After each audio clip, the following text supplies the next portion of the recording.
આ છે મારુતિ ઇકો અને એન્જિનનું કામ તો કરવાનું જ હતું, પણ થોડા દિવસ ચલાવીને કામ કરવાનું હતું.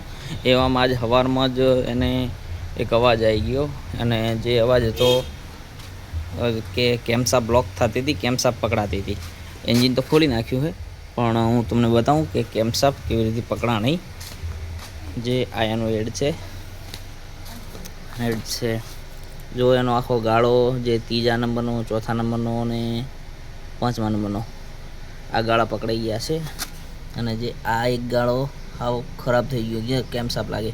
એ ગાળો રિપેરિંગ થશે ને એટલે એના માટે હવે હેડ ચેન્જ કરવું પડશે, હેડ બીજું નાખવું પડશે. અને એનો બ્લોક છે ખોલીને જ મૂક્યો છે, અને હવે રિપાવરિંગમાં આપવાનો છે. બ્લોક કન્ડિશન ખરાબ ઓઇલ નાખીને પૂરું કરી નાખ્યું છે, કાળું ઓઇલ નાખીને. કેમ કે ઓઇલ ખાતી હતી એટલે એ બળેલું ઓઇલ નાખીને ચલાવતા હતા.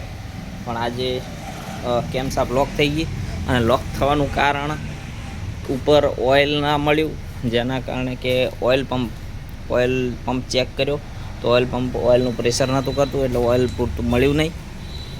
અને ઓઇલ પંપ ચોકઅપ થવાનું કારણ એ હતું કે ગાડી તો ઓઇલ ખાતી હતી એટલે એનો મતલબ એ નહીં કે એમાં ખરાબ ઓઇલ નાખવું. આ પાર્ટીએ ખરાબ ઓઇલ નાખ્યું હતું, બળેલું ઓઇલ. એના માટે ઓઇલ પંપ સીઝ થઈ ગયો, અને ઉપર ઓઇલ ના મળવાના કારણે હેડ પણ ખરાબ કર્યો.